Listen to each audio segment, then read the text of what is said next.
तो complement system क्या है? Complement system is a it consist of at least 20 serum proteins and glycoproteins. ठीक है? And these proteins generally synthesized in liver. Okay.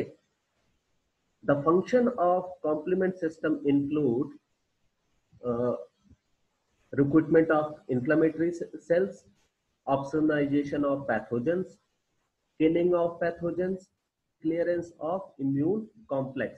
ये चार main function है कॉम्प्लीमेंट सिस्टम पे। कैसे होता है अब इसको डिटेल में समझते हैं। जैसे this is first function is recruitment of inflammatory sales. तो इन्फ्लामेटरी सेल्स का रिक्रूटमेंट कैसे होता है? तो हमने पढ़ाई था कि जो C3 है, C3 जनरली दो पार्ट में ब्रेक डाउन होता है, C3A and C3B in presence of antigen. ठीक है, जो जिसको वो रिकॉग्नाइज कर रहा है। तो C3A एक्चुअली एज ए एनाफाइलोटॉक्सिन की तरह काम करते हैं। एनाफाइलोटॉक्सिन क्या है? ये सॉल्युबल मॉलिक्यूल है जो कि कीमो स्टिमुलेंट का काम करते हैं, जो कि अट्रैक्ट करते हैं फैगोसाइटिक सेल्स को। तो ये C3A क्या करता है? ये एक्टिवेट करता है किसको? न्यूट्रोफिल्स को, बेसोफिल्स को, मैक्रोफेजेस को, कि वो जहां पर भी एंटीजन है वहां पर पहुंचे, जल्दी पहुंचे। ठीक है, तो ये कीमो स्टिमुलेंट की तरह काम कर रहा है या फिर प्रो इन्फ्लामेशन रेगुलेटर की तरह काम करते हैं। ठीक है, तो जो मेन इन्फ्लामेटरी रेगुलेटर है वो C5A है। सबसे बड़ा रोल किसका होता है? C5A का होता है। C5A के बाद मतलब बड़ा रोल क्या कहे, सबका एक ही रोल है। तो ये कह सकते हैं कि C5A जो है जनरली सबसे पहले प्रोड्यूस होता है, या ये मोस्ट एक्टिव स्टिमुलेंट है।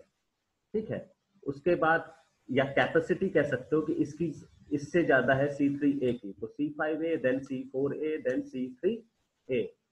उसके अलावा ऑक्सोनाइजेशन ऑफ पैथोजन, जो C5B होता है, सॉरी C3B। जैसे C3 जब एक्टिवेट हुआ तो फिर वो C3A और C3B में कन्वर्ट हुआ। C3B क्या करता है? वो पैथोजन से अटैच हो जाता है, और ये पैथोजन जब कॉम्प्लीमेंट से अटैच हो जाता है, इसको इजिली रिकॉग्नाइज कर लेते हैं मैक्रोफेजेस या फैगोसाइटिक सेल्स, क्योंकि इनके पास C3B रिसेप्टर होता है। ओके, तो ये ऑप्सोनाइजेशन का काम करते हैं कि इजी टू रिकॉग्नाइज। तो इजी टू रिकॉग्नाइज करने के लिए क्या होता है? ये कॉम्प्लीमेंट आके पैथोजन से बाइंड कर गया। ठीक है, फिर killing of pathogen. Killing of pathogen का मतलब ये है कि after activation of enzyme protein cascade, यानी कि कॉम्प्लीमेंट सिस्टम जब एक्टिवेट हो जाता है तो फाइनल जो प्रोडक्ट बनता है, it is A membrane attack complex. It is the final product. और ये मेम्ब्रेन अटैक कॉम्प्लेक्स है क्या? ये मेम्ब्रेन अटैक कॉम्प्लेक्स है कि ये परमिएबल होता है मेम्ब्रेन से। तो ये मेम्ब्रेन में क्या करता है? पोर फॉर्मेशन करता है। जितनी भी यूनिट आके यहाँ बाइंड करती है, यानी कि C5B के अलावा यहाँ पर C6, C7, C8, C9 और मल्टीपल C9 आ जाते हैं। ये है सारे 9। इसके अलावा 8, 7, 6, तो ये सारे क्या करते हैं? ये मेम्ब्रेन में लिपिड से बाउंड हो जाते हैं, यानी कि पोर फॉर्मेशन, एक गेट का फॉर्मेशन करते हैं। तो जब पोर फॉर्मेशन हो जाता है तो फिर क्या होता है कि अब बाहर के जितने भी इलेक्ट्रोलाइट्स हैं वो अंदर चले जाते हैं। फिर वो क्या करते हैं कि जो सेल है उसको डैमेज करते हैं, यानी कि उसकी लाइसिस हो जाती है। तो killing of pathogen by the formation of membrane attack complex, यानी कि put the hole in membrane. तो थर्ड काम इनका है किलिंग ऑफ पैथोजन। फोर्थ है क्लियरेंस ऑफ इम्यून कॉम्प्लेक्स, कि जो इम्यून कॉम्प्लेक्स बन रहे हैं, यानी कि एंटीजन एंटीबॉडी कॉम्प्लेक्स बन रहे हैं, इसको जो है वो कॉम्प्लेक्स को हटाने का काम भी यही करते हैं। क्योंकि ये फिर क्या करते हैं? ये बाइंड कर जाते हैं, और बाइंड करने के बाद ऑप्सोनाइज हो जाते हैं, और ऑप्सोनाइज होने के बाद फैगोसाइटिक सेल्स के द्वारा ये क्या करते हैं? एलिमिनेट कर दिए जाते हैं। ठीक है, तो ये 4 इंपॉर्टेंट फंक्शन कॉम्प्लीमेंट सिस्टम करता है। ठीक है, कैसे करता है ये अभी इन लोगों ने समझ लिया, अब इसको डिटेल में समझते हैं। अच्छा, जो कॉम्प्लीमेंट सिस्टम है दोनों इम्यूनिटी का पार्ट है, यानी कि ये it also part of innate immunity and also part of adaptive immunity. Innate immunity जो एक्टिवेट होती है उसको कहते हैं अल्टरनेट पाथवे। जो कॉम्प्लीमेंट सिस्टम एक्टिवेट होता है इनेट इम्यूनिटी के थ्रू वो है अल्टरनेट पाथवे। इसमें क्या होता है, जो एंटीजन होता है उसके पास सरफेस मॉलिक्यूल होता है जिसको रिकॉग्नाइज करते हैं ये कॉम्प्लीमेंट और एक्टिवेट होते हैं। फॉर एग्जांपल, जो सरफेस मॉलिक्यूल है अगर वो मैनोज है, ठीक है, सरफेस मॉलिक्यूल किसके पास होगा, सरफेस मॉलिक्यूल होगा एंटीजन के पास। तो एंटीजन के पास अगर मैनोज है, मैनोज कार्बोहाइड्रेट सबको पता है, तो मैनन बाइंडिंग लेक्टिन पाथवे के थ्रू ये एक्टिवेट होते हैं। यानी कि कॉम्प्लीमेंट सिस्टम अब इस बाइंडिंग पाथवे के थ्रू एक्टिवेट होंगे। मेनिन बाइंडिंग लेक्टिन क्या करता है, mannan binding lectin serine kinase system को एक्टिवेट करता है। यानी कि सेरीन काइनेज क्या है, ये एक तरीके का एंजाइम जो कि कॉम्प्लीमेंट सिस्टम को एक्टिवेट करता है, यानी कि इनएक्टिव प्रोटीन को एक्टिवेट करता है। और एक्टिवेट करने के बाद फिर सीरीज ऑफ सिस्टम शुरू होता है, यानी कि C3 फिर C4 सॉरी C2 फिर C4 फिर C5, इस तरीके से फिर आखिरी में मेम्ब्रेन अटैक कॉम्प्लेक्स बनता है। ठीक है, इसको अभी हम डिटेल में पढ़ेंगे। Complement system also activated in the adaptive immune system. तो एडॉप्टिव इम्यून सिस्टम में जो कॉम्प्लीमेंट सिस्टम एक्टिवेट होता है उसको कहते हैं क्लासिकल पाथवे। ठीक है, इसको याद कर लीजिएगा कि नेट का पार्ट है अल्टरनेट पाथवे और एडॉप्टिव का पाथवे है क्लासिकल पाथवे। ठीक है, तो क्लासिकल पाथवे वो एक्टिवेट होता है एंटीजन एंटीबॉडी कॉम्प्लेक्स से, कि एंटीजन को रिकॉग्नाइज करेंगे एंटीबॉडी, और जनरली जो एंटीबॉडी रिकॉग्नाइज करती है वो होती है IgM और IgG। हमने स्टार्टिंग में ही बताया था जब हम इसके रोल पढ़ रहे थे कि IgG का क्या फंक्शन है और IgM का क्या फंक्शन है। तो हमने ये पढ़ा था कि जो IgG है वो कॉम्प्लीमेंट सिस्टम को एक्टिवेट करता है और IgM भी कॉम्प्लीमेंट सिस्टम को एक्टिवेट करता है। क्यों यही दोनों एक्टिवेट करते हैं, इसको हम आगे समझते हैं।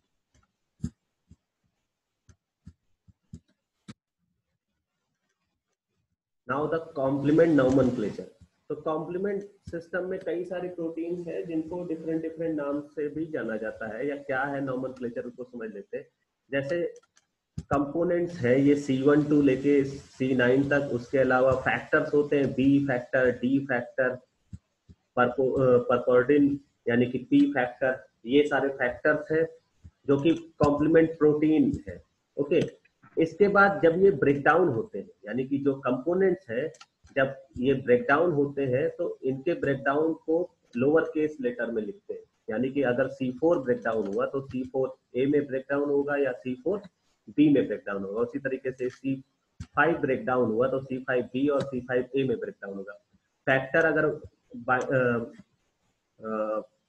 डिवाइड हुआ तो वो B फैक्टर स्मॉल b में डिवाइड होगा और स्मॉल a में डिवाइड होगा। तो ये जो फैक्टर है, सॉरी, ये जो फ्रेगमेंट है आफ्टर क्लीवेज जो सिंथेसाइज होते हैं, फॉर एग्जांपल लेटर A, ये क्या है, it is a larger fragment, sorry letter A is a smaller fragment, और जो लेटर B है it is a larger fragment.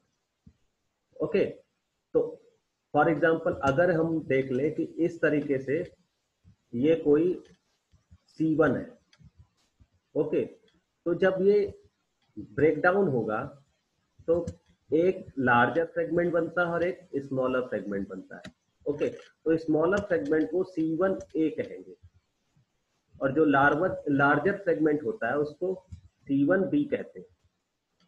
अब इसको समझते हैं। जो C1A है ये सॉल्युबल प्रोटीन है, यानी कि ये एनाफाइलोटॉक्सिन की तरह कीमोस्टिमुलेंट की तरह काम करेंगे, और जो C1B है ये लार्जर प्रोटीन है, ये सरफेस पे बाइंड हो जाती है। इसके सरफेस पे बाइंड होती है, ये सरफेस पे बाइंड होती है पैथोजन के, क्योंकि यही रिकॉग्नाइज करेंगे फर्दर जो है आगे की प्रोसेसिंग के लिए यही काम करेंगे। तो ये लेटर यानी कि ए लेटर वो असाइन करता है स्मॉलर फ्रेगमेंट को, और बी लेटर ये असाइन करता है, ये रिप्रेजेंट करता है लार्जर फ्रेगमेंट को। ओके, तो कोई भी कंपोनेंट है वो दो पार्ट में डिवाइड होगा जब भी किसी एंजाइम के उसमें आएगा, तो एक लार्जर फ्रेगमेंट को और एक स्मॉलर फ्रेगमेंट में, और लार्जर फ्रेगमेंट को हम बी कहेंगे और स्मॉलर फ्रेगमेंट को हम ए कहेंगे। इसके अलावा जब बार अगर किसी भी कॉम्प्लीमेंट कॉम्प्लेक्स में अगर दिख रहा है, तो देखिए जैसे ये इस पे बार दिख रहा है, अब इसको क्लियर करते हैं, दिस इज द बार, ठीक है, कि इसके ऊपर एक हॉरिजेंटल लाइन है, तो दिस हॉरिजेंटल लाइन या बार इंडिकेट द एंजाइम एक्टिविटी, कि इस ये कॉम्प्लेक्स जो है ये एंजाइम एक्टिविटी रखता है, यानी कि ये किसी C1 को ब्रेक डाउन कर सकता है C1A और C1B में। तो इस तरीके से दिस इज द, कई सारे नाम हैं इनके जो कि हमें पता होने चाहिए कि बार का क्या मतलब है, ए का क्या मतलब है, बी का क्या मतलब है, C1 क्या है, या बी क्या है, या कैपिटल डी क्या है। तो ये डिफरेंट डिफरेंट नेम है जो कि हमें पता होने चाहिए। अब सबसे पहला पाथवे है अल्टरनेट पाथवे। तो अल्टरनेट पाथवे हमने अभी इससे पहले ही बात की थी कि alternate pathway is a part of innate immunity. Okay, तो इननेट इम्यूनिटी का पार्ट क्यों है? क्योंकि ये एंटीजन मॉलिक्यूल को रिकॉग्नाइज कर रहे हैं। तो कोई भी एंटीजन आया, ठीक है, उसके सरफेस पे जो मॉलिक्यूल है उसको रिकॉग्नाइज करने के बाद ये सिस्टम एक्टिवेट हो जाता है, और सिस्टम एक्टिवेट होने का मतलब ये है कि जो प्रोटीन है C3 ये ब्रेक डाउन होगी, और ब्रेक डाउन होने के बाद ये किसमें कन्वर्ट हो जाती है? C3A यानी कि स्मॉलर फ्रेगमेंट, और C3B लार्जर फ्रेगमेंट। अब ये C3B माइक्रोब से बाइंड हो जाएगी और ये C3B कॉम्प्लेक्स बना लेगी, ठीक है। अब ये C3B कॉम्प्लेक्स जो है फैक्टर B, फैक्टर D के साथ जो है एसोसिएट हो जाएगी। मतलब अब क्या होगा कि जब माइक्रोब से बाइंड हो गई तो ये C3B कॉम्प्लेक्स जो है फैक्टर B और फैक्टर D को ब्रेक डाउन करेगा। तो जो फैक्टर B है वो BA और BB में कन्वर्ट हो जाएगा, फैक्टर D जो है वो DA और DB में कन्वर्ट होगा। जितने भी A पार्ट होंगे यानी स्मॉलर फ्रेगमेंट होंगे वो सॉल्युबल हो जाएंगे, यानी कि वो प्लाज्मा में चले जाएंगे, और जो लार्जर फ्रेगमेंट होंगे वो क्या होंगे? वो माइक्रोब से बाइंड हो जाएंगे। तो जो माइक्रोब से बाइंड हो यानी कि C3B और कैपिटल BB ये जो बाइंड हुए ये एक एंजाइम कॉम्प्लेक्स बनाते हैं जिसको कहते हैं C3 कन्वर्टेज। हमने स्टार्टिंग में ही अभी नोमेनक्लेचर जब पढ़ा था तो हमने बताया था कि ये जो बार है यानी कि हॉरिजॉन्टल लाइन ये क्या रिप्रेजेंट कर रही है? एंजाइम एक्टिविटी को, यानी कि C3 कन्वर्टेज के पास एंजाइम एक्टिविटी होती है। ये क्या करता है? ये प्रोपर्डिन, ये फैक्टर P होता है, इसको ब्रेक डाउन करता है और सिंथेसाइज करता है C3 कन्वर्टेज स्टेबलाइज प्रोटीन को, ठीक है। तो ये स्टेबलाइज C3 कन्वर्टेज फिर क्या करता है? C3 को ब्रेक डाउन करके C3B भी आके इसमें जुड़ जाता है। C3A तो चला जाएगा क्योंकि सॉल्युबल है, C3B फिर आके इससे जुड़ जाएगा। तो इस तरीके से C5 कन्वर्टेज बन जाएगा, यानी कि नेक्स्ट एंजाइम फॉर्मेशन होगा। अब ये C5 कन्वर्टेज क्या करेगा? फिर C5 को ब्रेक डाउन करेगा। जैसे C3 कन्वर्टेज क्या करता है? वो C3 को ब्रेक डाउन करता है, उसी तरीके C5 कन्वर्टेज C5 को ब्रेक डाउन करेगा। और C5A तो वो तो सॉल्युबल है, लेकिन C5B वो माइक्रोब्स के पास जाके जो है अटैच हो जाएगा, और अटैचमेंट से क्या होगा? 4 कॉम्प्लेक्स बनेगा, यानी मेम्ब्रेन अटैक कॉम्प्लेक्स बनेगा, ठीक है। तो पाथवे को समझिए आप। इस पाथवे में आपको ये नहीं याद करना है कि क्या क्या है या क्या ग्लाइकोलिसिस की तरह की सबसे पहले ग्लूकोज फिर फ्रक्टोज फिर ये नहीं याद करने। आपको ये याद करना है कि इसमें इन्वॉल्व कौन कौन हो रहा है। इनमें इन्वॉल्व हो रहे हैं C3, इसमें फैक्टर B, इसमें फैक्टर D, ठीक है, इसमें फैक्टर P यानी प्रोपर्डिन। ये याद करने हैं आपको। ये नहीं याद करना है कि B कब आया, D कब आया, P कब आया, उससे कोई मतलब नहीं। जो भी कन्वर्टेज होगा C3 है तो वो C3 को ब्रेक डाउन करेगा, C5 है तो C5 को ब्रेक डाउन करेगा। जो फैक्टर H और फैक्टर I है ये इनहिबिटरी फैक्टर होते हैं। ये क्या करते हैं, इस प्रोसेस को यानी कि C3B को फैक्टर B के साथ अटैच होने पे रोकते हैं, तो ये इनहिबिशन का काम करते हैं। ओके, अब ये कैसे पोर कॉम्प्लेक्स बनाता है इसको समझते हैं।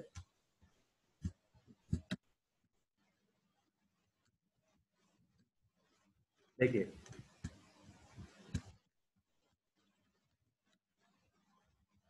अब इसमें आपको देखिए दिख रहा है कि C5A ये तो सॉल्युबल है, स्मॉल फ्रेगमेंट है। देखिए फ्रेगमेंट दिख रहा है आपको, ये स्मॉलर फ्रेगमेंट है C5A, C3A स्मॉलर फ्रेगमेंट है, फैक्टर B और स्मॉल ए ये भी स्मॉलर फ्रेगमेंट है। ठीक है, ये फैक्टर B है, तो फैक्टर B जब जो आया तो ब्रेक डाउन हुआ। ठीक है, ब्रेक डाउन होने के बाद फैक्टर B ये आके इससे जुड़ गया C3B के साथ, फिर C3B जब इससे जुड़ा तो ये कन्वर्ट हो गया C3 कन्वर्टेज में, C3 कन्वर्टेज ने C3 को ब्रेक डाउन किया और C3B आके यहाँ पर जुड़ गया। ठीक है, तो इस तरीके से मेम्ब्रेन से जुड़ते जा रहे हैं। कौन जुड़ते जा रहा है? सिर्फ B जो लार्जर फ्रेगमेंट है वही जुड़ रहे हैं इनसे। और फाइनली C5A जो है वो मेम्ब्रेन अटैक कॉम्प्लेक्स बनाता है। कैसे बनाता है? By the recruitment of 6 C6 C7 C8 इस तरीके से, और C9 जो है वो मल्टीपल फ्रेगमेंट है, ये पूरा जो है मल्टीपल फ्रेगमेंट है। तो ये मेम्ब्रेन अटैक कॉम्प्लेक्स बना। जब मेम्ब्रेन अटैक कॉम्प्लेक्स बना तो यहाँ पर एक होल बन गया। होल बनने से जो भी बाहर आउटर मटेरियल है या साइटोप्लाज्म में जो भी होगा वो बाहर से अंदर आना शुरू होगा, यानी कि इलेक्ट्रोलाइट्स अंदर आएंगे, जिसके कारण क्या होगा, डीएनए डिग्रेडेशन होगा और इस पर्टिकुलर एंटीजन की लाइसिस हो जाएगी। ठीक है, तो ये पाथवे ऐसे काम करता है, अल्टरनेट पाथवे। अब आगे समझते हैं मैनन बाइंडिंग पाथवे, लेक्टिन पाथवे, कि मैनन बाइंडिंग लेक्टिन पाथवे कैसे काम करता है। जैसे वहां पर जो इससे पहले पाथवे था, इसमें सरफेस मॉलिक्यूल कोई भी हो सकता है, यानी मेम्ब्रेन सरफेस पे जो माइक्रोबियल सरफेस है उस पे कोई भी हो सकता है लाइपोपॉलीसेकेराइड को, जिसको रिकॉग्नाइज करके जो है ये फैक्टर 3 या जो C3 है वो एक्टिवेट हो गया हो। लेकिन जो दूसरा पाथवे है यानी कि मेनन बाइंडिंग लेक्टिन पाथवे, ये एक्टिवेट कैसे होता है? ये एक्टिवेट होता है मैनोस को रिकॉग्नाइज करके। तो अगर सरफेस मॉलिक्यूल मैनोस है, अगर pathogen membrane associated with mannose, तो वो फिर पाथवे को एक्टिवेट करेगी, मेनन बाइंडिंग लेक्टिन पाथवे। तो ऐसे माइक्रोब्स कौन से हैं? जैसे लिस्टीरिया है, साल्मोनेला है, कैंडिडा है। तो ये मैनोस सरफेस मॉलिक्यूल रखते हैं। तो ये क्या करते हैं, जो मैनोस सरफेस मॉलिक्यूल क्या करते हैं, एक्यूट फेज प्रोटीन यानी कि मेनन बाइंडिंग लेक्टिन को एक्टिवेट कर देते हैं। हमने बताया था कि एक्यूट फेज प्रोटीन क्या होती है, सॉल्युबल प्रोटीन होती है, जो कि मेम्ब्रेन से बाउंड होती है। किस मेम्ब्रेन से बाउंड होती है? वो मेम्ब्रेन से बाउंड होती है पैथोजन एसोसिएटेड मॉलिक्यूलर पैटर्न, जो कि किसके पास होता है? पैथोजन के पास होता है। तो पैथोजन के पास अगर मैनोस टाइप का मॉलिक्यूलर पैटर्न है तो एक्यूट फेज प्रोटीन यानी कि मेनन लेक्टिन बाइंडिंग लेक्टिन वो उसको रिकॉग्नाइज करके उस पर बाइंड कर जाएगी। और बाइंड करने के बाद फिर क्या होता है कि अब एक्टिवेशन होगा इसका फर्दर, यानी कि अब क्या होता है, जो एमबीएल जो बाउंड होता है ये फिर इंटरैक्ट करता है और एक्टिवेट करता है सेरीन प्रोटीएजेस को। ठीक है, यानी कि mannan binding lectin activated serine protease, जिसको MASP कहते हैं। तो mannan binding lectin activated serine protease ये क्या करते हैं, they lead to subsequent activation of component C2 C4 and C3। ठीक है, तो ये एक्टिवेट करते हैं कॉम्प्लीमेंट सिस्टम को। कैसे एक्टिवेट करते हैं कि ये जो मेनन बाइंडिंग लेक्टिन है ये मैनोज से बाइंड हुआ और मैनोज से बाइंड होने के बाद इसने सेरीन प्रोटीएज को एक्टिवेट कर दिया, जिससे कि ये जो C4 है अब ब्रेक डाउन होगा, C4 ब्रेक डाउन होगा C4A और C4B में। तो C4B आके मेम्ब्रेन से बाउंड हो गया, उसी तरीके से ये ब्रेक डाउन करेगा C2 को, तो C2 भी आके जुड़ गया यहाँ पर C2B। तो इस तरीके से बन गया C3 कन्वर्टेज। अब ये C3 कन्वर्टेज अब सबको पता है कि ये C3 को ब्रेक डाउन करेगा, ठीक है। तो C3 को ब्रेक डाउन करेगा तो C3B आके यहाँ पर जुड़ जाएगा यानी कि मेम्ब्रेन में, और ये एज ए एंजाइम की तरह काम करेगा क्योंकि इस पे बार लगा हुआ है। तो ये C5 कन्वर्टेज बना। अब C5 कन्वर्टेज का काम वही है कि C5 को ये ब्रेक डाउन करेगा, तो ब्रेक डाउन करने के बाद C5B जो है वो इसके मेम्ब्रेन से जुड़ जाएगा।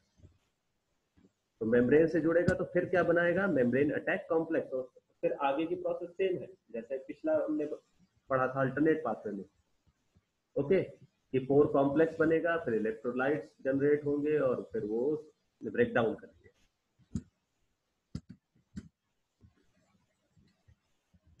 अब एनाफाइलोटॉक्सिन हमने बताया था कि जो भी सॉल्युबल स्मॉलर मॉलिक्यूल्स है, ठीक है, यानी कि जो स्मॉलर सेगमेंट है जैसे C3A है, C4A है, C5A है, ये जनरेट होते हैं cleavage of C3, C4 and C5 respectively, ठीक है। तो ये क्या करते हैं, ये अट्रैक्ट एंड एक्टिवेट करते हैं डिफरेंट टाइप के ल्यूकोसाइट। तो हमने बताया था कि ये कीमो अट्रैक्टेंट की तरह या कीमो स्टिमुलेंट की तरह काम करते हैं, ठीक है, और एलिमिनेट करते हैं, help to eliminate the microbes, जिसमें जो C5A है द मोस्ट पोटेंट इफेक्ट, ठीक है, फॉलोड बाय C3A और C4A। तो C5A अगर हम बात करें कि सबसे ज्यादा पोटेंट कौन है तो C5A, then after C3A, then after C4A, ठीक है। ये भी आपको पता होना चाहिए कि इस तरीके से ये एनाफाइलोटॉक्सिन में सबसे ज्यादा पोटेंट C5A है, followed by C3A and then C4A। ये बी में पूछ सकता है,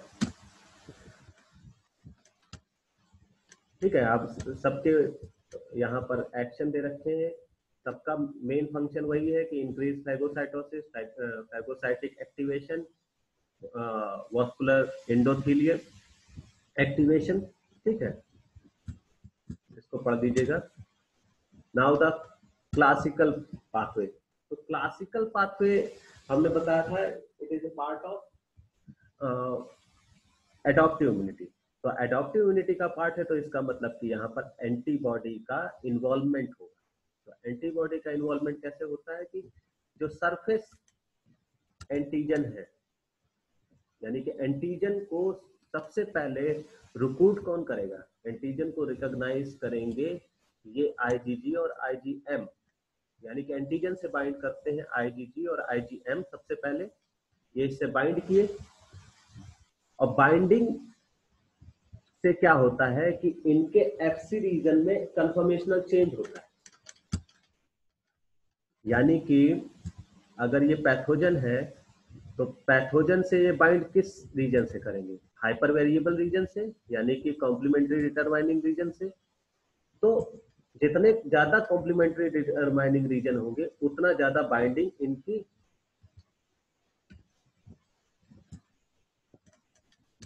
ये कह सकते हैं कि उतना ज्यादा बाइंडिंग या उतनी ज्यादा एविडिटी, उतनी ज्यादा एफिनिटी, वैसे एफिनिटी कहना ठीक नहीं है, एविडिटी कहेंगे, उतना ज्यादा एविडिटी जो है वो बढ़ेगी, ठीक है।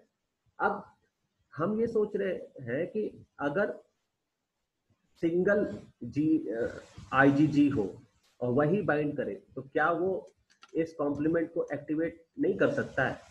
नहीं कर सकता है। क्यों नहीं एक्टिवेट कर सकता है? क्योंकि जो C1 मॉलिक्यूल है जो सबसे पहले रिक्रूट होता है वो लार्जर मॉलिक्यूल है, और उसको अटैच रखने के लिए जितने ज्यादा आपके पास FC रिसेप्टर होंगे, यानी कि FC साइट्स होंगी, उतना ज्यादा उसका जो अटैचमेंट है उसकी एफिनिटी उतना ज्यादा बढ़ी रहेगी। तो दो IgG मॉलिक्यूल जो है एक साथ जब आते हैं तब वो C1 को अटैच रख पाते हैं। सिंगल IgG मॉलिक्यूल इस C1 मॉलिक्यूल को अटैच नहीं कर पाएगा। अटैच करने का मतलब ये कि ये फिर 3 साइड से अटैच हुआ, जैसे हमें यहाँ पर 6 साइड थी, तो 3 साइड से अटैच हुआ तो क्या हो जाता है, ये इम्बैलेंस हो जाता है और कुछ देर बाद ये हट जाता है यहाँ से। तो अगर इसकी सारी साइड बाइंड है तभी ये आगे के पोर्शन को एक्टिवेट करता है, यानी कि C1 फिर क्या करता है, Q को लाता है, फिर R को लाता है, फिर S को लाता है। तो उसको लाने के लिए इसका अटैचमेंट जो है बहुत जरूरी है, और अटैचमेंट भी हाई एफिनिटी से होना चाहिए। तो जितना ज्यादा FC साइट होगी उतना ज्यादा अटैचमेंट की पॉसिबिलिटी बढ़ेगी। तो इसीलिए IgM के पास सबसे ज्यादा साइट्स होती है, ठीक है। सबसे ज्यादा का मतलब ये है कि IgM क्या करता है, उसके पास 5 FC साइट्स है, ठीक है। तो वो 5 FC साइट्स से आसानी से C1 से जुड़ सकता है। तो सबसे पहला काम क्या है इसका, कि ये जो एंटीबॉडी है वो सरफेस से बाउंड हो जाएंगी, मेम्ब्रेन सरफेस पे एंटीजन के, और फिर वो रिक्रूटमेंट कराते हैं C1 का। फिर C1 क्या करता है कि अब C1R का एक्टिवेशन करता है, फिर C1S का एक्टिवेशन करता है, मतलब RS, या इस तरीके से कह सकते हैं कि C1 की कई सारी यूनिट होती है। इधर देख लेते हैं, देखिए सबसे पहले IgM और IgG से एंटीजन बाउंड हुआ, ठीक है। उसने रिक्रूट कराया C1Q को। जो C1Q का हेड है वो एंटीबॉडी डोमेन किसके, CH2 डोमेन से, यानी कि कांस्टेंट हैवी रीजन डोमेन से बाइंड किया। और कांस्टेंट हैवी रीजन डोमेन से जब ये बाइंड किया तो इसमें C1Q में कुछ कन्फर्मेशनल चेंज हुए। ये कन्फर्मेशनल चेंज क्या करते हैं, ये सेरीन प्रोटीएजेस की तरह काम करते हैं और C1R और C1S को रिक्रूट कराते हैं। तो बनता क्या है, C1QRS कॉम्प्लेक्स बनता है। तो C1QRS complex as a enzyme की तरह काम करता है, यानी कि वो एंजाइम एक्टिविटी रखता है। और फिर सेम जैसे कि मैनोज बाइंडिंग या मैनन बाइंडिंग लेक्टिन पाथवे काम करता है, सेम वैसे ही काम करता है। यानी कि अब C4 का ब्रेकडाउन होगा, फिर C2 का ब्रेकडाउन होगा, तो उससे क्या बनेगा, उससे बनेगा C3 कन्वर्टेज। और C3 कन्वर्टेज फिर क्या करेगा, फर्दर C3 को ब्रेक डाउन करेगा, तो जिससे बनेगा C5 कन्वर्टेज। अब C5 कन्वर्टेज फर्दर C5 को ब्रेक डाउन करेगा और फिर बनेगा मेम्ब्रेन अटैक कॉम्प्लेक्स। तो बस एक्टिवेशन सिस्टम अलग है, बाकी सिस्टम बिल्कुल सेम है, जनरली सबका सेम है, बस एक्टिवेशन सिस्टम सबका अलग अलग है। किसी में मेम्ब्रेन मॉलिक्यूल एक्टिवेट करता है, किसी में एंटीजन एंटीबॉडी कॉम्प्लेक्स एक्टिवेट करता है, किसी में particular surface molecule for example mannose वो एक्टिवेट करता है। उसके बाद जो पाथवे है लगभग सेम है, बस चीजें अलग है। जैसे कि आपको अगर डिफरेंशिएट करना है अल्टरनेट और क्लासिकल, तो इस तरीके से कह सकते हैं कि वहां पर मेम्ब्रेन मॉलिक्यूल को रिकॉग्नाइज करते हैं, यहाँ पर क्या करते हैं, यहाँ पर एंटीबॉडी मॉलिक्यूल एंटीजन को डायरेक्ट रिकॉग्नाइज करते हैं। दूसरी क्या चीजें हैं, वहां पर फैक्टर है कई सारे, जैसे फैक्टर है B, फैक्टर है D, फैक्टर है P, इसमें अल्टरनेट पाथवे में। जबकि क्लासिकल पाथवे में आपको फैक्टर नहीं मिलेंगे, यहाँ पर क्या मिलेगा, C2, C3, C4, ओके। तो these are difference between classical pathway and alternate pathway, जो कि आपको पता होने चाहिए, ओके। देखिए अब ये कैसे रिक्रूटमेंट हुआ, ये इसमें डायग्राम में दिखाया गया है कि IgG आके 2 IgG बाउंड हुए, ये 2 IgG इसको हाई एफिनिटी से C1 को बाइंड करवाते हैं। फिर C1 क्या करता है, सेरीन काइनेज एक्टिविटी रखेगा, फिर ये C1R को रिक्रूट कराता है, C1S को रिक्रूट कराता है, ठीक है। फिर इसके बाद वही सेम प्रोसेस है, ठीक है, जैसे कि मैनोज में होता है। यानी कि अब ये C4 का ब्रेकडाउन करेगा, ठीक है, फिर C2 का ब्रेकडाउन करेंगे, तो फिर ये बन जाएगा C5 convertase, sorry C3 convertase. और ये C3 कन्वर्टेज क्या करता है, C3 का ब्रेकडाउन करता है, जिससे ये C5 कन्वर्टेज बनता है। और C5 कन्वर्टेज क्या करता है, ये C5 का ब्रेक डाउन करेगा और मेम्ब्रेन अटैक कॉम्प्लेक्स बनेगा और फिर फर्दर क्या होगा, होल बन जाएगा और लाइसिस हो जाएगी। तो this system basically involve in membrane attack complex यानी कि लाइसिस में। और किस में करेगा, ये करेगा एनाफाइलोटॉक्सिन यानी कि कीमोस्टिमुलेंट की तरह काम करता है। और कैसे काम करता है, ऑप्सनाइजेशन में हेल्प करता है, ठीक है। और कैसे काम करता है, by recruitment of inflammatory cells और by the clearance of immune complex. तो मेन जो 4 फंक्शन है उसके क्लास कॉम्प्लीमेंट सिस्टम के, वो आपको याद करने होंगे। और ये फंक्शन याद करना होगा कि क्लासिकल पाथवे का क्या काम है और अल्टरनेट पाथवे का क्या काम है, ठीक है। तो आज के लिए इतना ही रखते हैं। आई होप कि सबको समझ में आया होगा।